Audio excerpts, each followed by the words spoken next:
Hi everyone, this is 2015 Peugeot 308 and today I'm going to show you where the OBD2 port is. It is located this side. You need to remove this one first, this trim,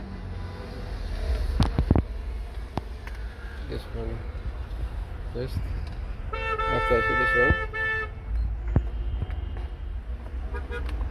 you pull this one back.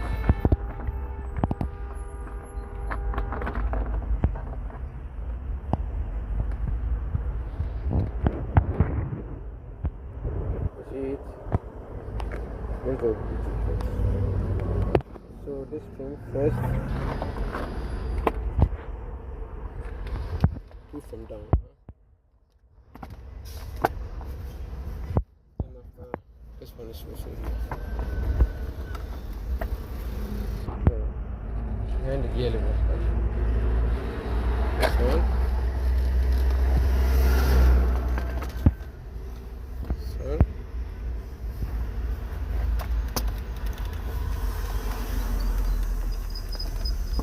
This one.